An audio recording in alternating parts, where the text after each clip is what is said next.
guys, what is up? I am doing great and awesome and ready to tell you guys all about Apple Wonderlust event that happened on September 5th, which was the day before first day of school year started for 2023 and 2024.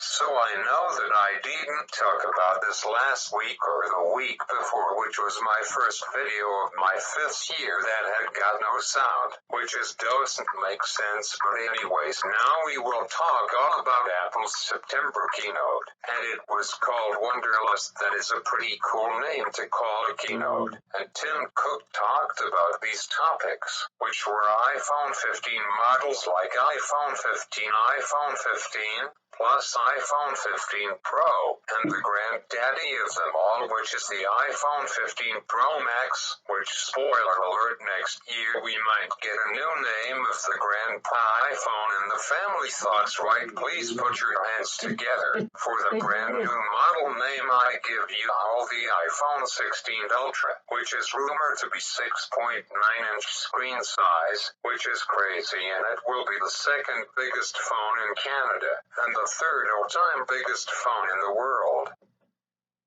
Back in 2020, Samsung was crowded its glory with the biggest phone in the world, and in Canada, and fun fact, it's still supported for 2 more years until March 6th of 2025, which is super cool. I really want one of these bad boys, because I really missed having a big screen on my phone. And guess what? I can turn any brand of phone into an iPhone, like my Samsung Galaxy S63, for example. I haven't done it yet. Don't worry, it's perfectly safe. In a few months from now, the app is still in beta stage, which might be a normal app by November, or sometime before Christmas.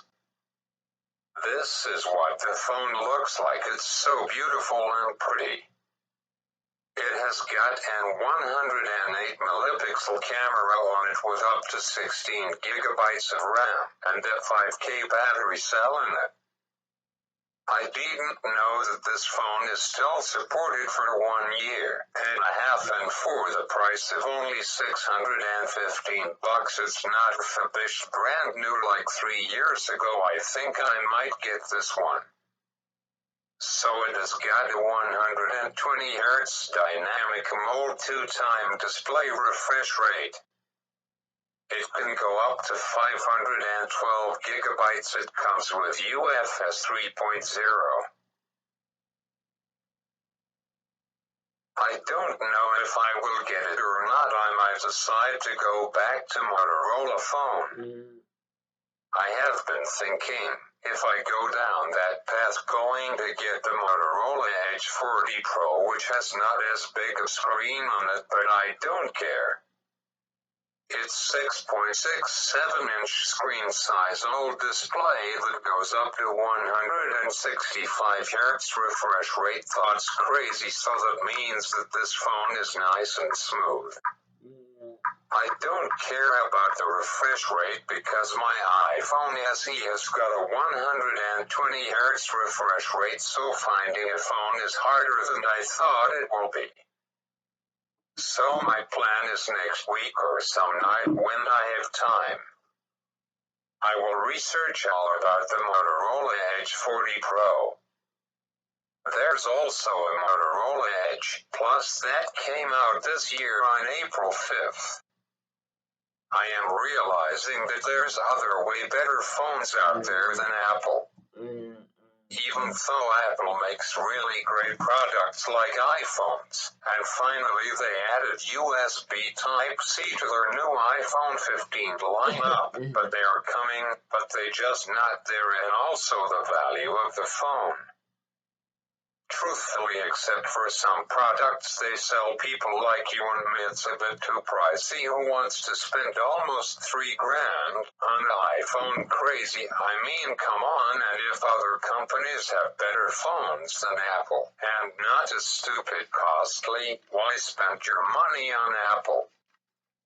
So far on GSM Arena, I did a comparison of all three Samsung Galaxy S20 Ultra, iPhone 15 Pro Max, and Motorola Edge 40 Pro. All of the three phones came out this year, except the Samsung Galaxy S20 Ultra, but I don't care.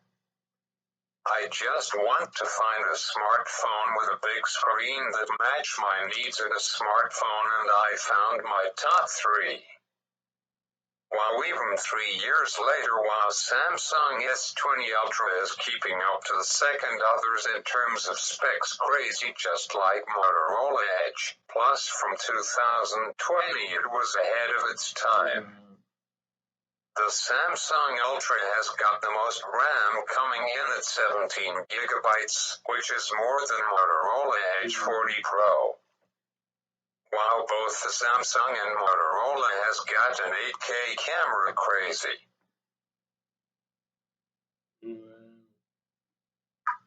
The Motorola has got a 60 megapixels 5 camera, wow.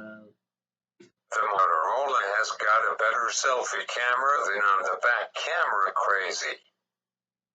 While the Motorola has got super ultra fast charging, it can go all the way up to 125 watts and the phone will be fully charged in 23 minutes. That's crazy, it's faster than my Apple Pencil charges on top of my iPad Pro, and it charges pretty fast, like in 32 minutes. If I want to get Motorola Edge 40 Pro, I will be getting it in lunar blue. If I decided to go with the iPhone 15 Pro Max, we'll be getting the natural titanium. And if I pick Samsung 20 Ultra, we'll go with the cosmic gray color. For the best speakers sound, it's hands down Motorola Edge 40 Pro, coming in at a whopping highest sound rating that I have ever seen, coming in at minus 22.6 decibels, which is excellent on the chart, and the fourth smartphone in the world with the highest sound rating on a smartphone. Wow, that's crazy. And one of the features in a phone is sound, so maybe it will be Motorola Edge 40 Pro. It beaten the Motorola Edge 30 Ultra by 0.8 on the sound chart. I think that as much as I really like iPhone, I am moving back over to the dark side.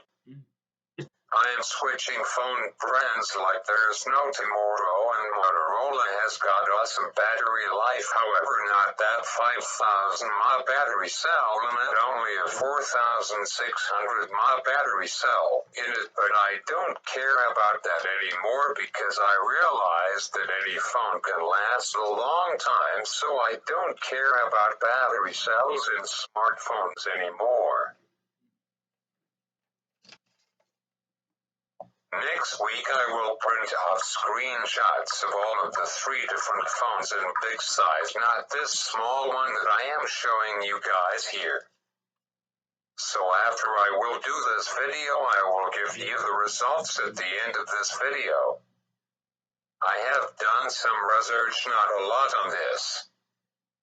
So Tim Cook also announced at Apple's Wonderlust event Apple Watch SE3, Apple Watch Series 9, and Apple Watch Ultra 2. I am going to cover that topic off in another video, and next year, after 4 years, planning either to get the Apple Watch Series 10 or Apple Watch Ultra 3. So, and Apple also covered off talking about their new AirPods Pro with USB Type-C, but I will never buy AirPods because they are small and expensive, and you can lose them easily, not worth it. I'd rather go for AirPods over AirPods in a heartbeat. So Apple talked about their newer operating systems like iOS 17, watchOS 10, TVOS 17, macOS Sentora, Pencil OS 8. So in another video I will be covering off each Apple OS version. Apple surprised us all with iOS 16.7 that came out on September 12th. But I just updated my iPhone and my iPad to iOS 16.7 just 2 days ago, and I haven't seen any changes or improvements. but it's really good to do these software updates. I don't care to do them because I have got 256 gigabytes of storage on my iPhone, and so far I have used 76.7 gigabytes on my iPhone SE3. So that means that I have got 179.3 gigabytes left on my storage that is remaining, which is a lot still, but after about a year I will use it up. So the reason why I didn't decide to update to iOS 17 that I said and planned that I would when iOS 17 came out was because I want to see what iOS 16.7 has got in store for improvements and bug fixes and stuff like that. As I tell you that on my iPhone SE3 this update came in at about 303 liters, 8 megabytes on my iPhone. And on my iPad Pro from 2021 it came in at 313.4 megabytes, so a tiny bit bigger. I don't have this on my old iPad 6 from 2018 because I already updated to the beta program on June 28th when the beta program for iOS 17 came out. Speaking about betas, iOS 17.1 Beta 1 just came out yesterday. Wow, on iOS 17.1 already, wow, crazy.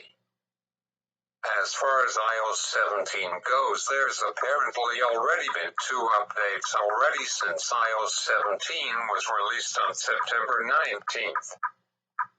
Wow, 9 days already. There has been iOS 17.0.1 and iOS 17.0.2, and iOS 17.0.2 was first released on September 21st on iPhone 15 models. Sadly, since I haven't downloaded the all-new iOS 17 major update on my iPhone or on my iPad Pro, but like I said, I downloaded it on my iPad 5, and it will be the final year where it will be supported. So I will tell you all about what iOS 17 has got in store when I finally update it to my Apple devices, which last year I installed it on Halloween night, which is on October 21st, so as we go back a year from today. Apple has just released there was an iOS 15.7.1 as Apple's final version. iOS until iOS 15 was over was RIP. So this one surprises me and lots of people. We are not expecting Apple to release iOS 16.7. iOS 16 came out a week before. As of I stand right now, Apple could by next week release iOS 16.7.1, and that will be their final software update for iOS 16, which will be either on Monday, October 2nd or Tuesday, October 3rd.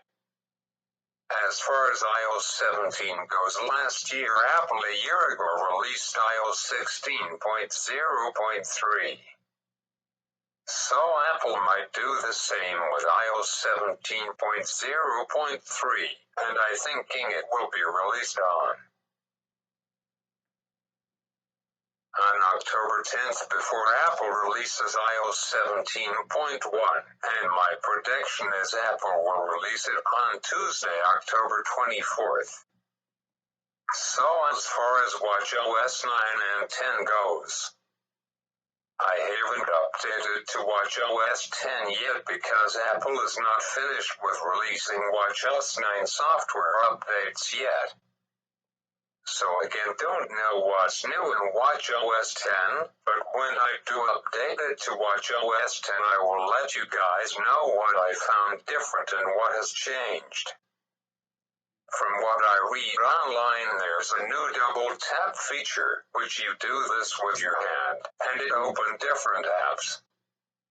I don't know about that cool new feature, but what I can tell you that watchOS 9.6.3 just came out 4 days ago, and that came in on my watch 115 megabytes. Thought small, but my Series 6 watch only has got 32 gigabytes on it. It's totally fine because I only download software updates on it. So I usually just update it on my iPhone using the Apple Watch app like so. After I updated to watchOS 9 latest 6.3, there has been a new cloud agreement page saying that if you haven't bought Apple's stupid very low price subscription for $1.29 that gives you 50 gigabytes of a cloud storage space from 5 gigabytes that are free. Private relay and hide my email and stuff like that. I haven't been wearing my watch all day, have been busy, forgot to put it on this morning. But I am wearing it now, and since my Apple Watch is 3 years old, so that means thoughts the battery health is not very good anymore. It is currently at 75%, which sometimes my Apple Watch reminds me to replace my watch battery. I am getting a brand new Apple Watch next fall, so I don't care, and then my brand new Apple Watch has 100% on it. It provides just some security patches and some improvements. I don't know if this will be the final watchOS that Apple releases before they are finished with watchOS 9. I don't keep track of watchOS, only iOS and iPadOS. So now I will end this video with talking about sports. The NHL preseason just began last weekend, and as far as MLB goes, the Blue Jays are not playing well. They only have got 3 games left of their season, which ends on Sunday, and then next week on Tuesday the wild card round starts. So currently it's top 7th, and the Blue Jays are surprisingly winning 2-1. Hopefully they can win. As always, if you like my video tonight, make sure to like, follow, and subscribe to my channel, and I will see you guys next week. Peace out.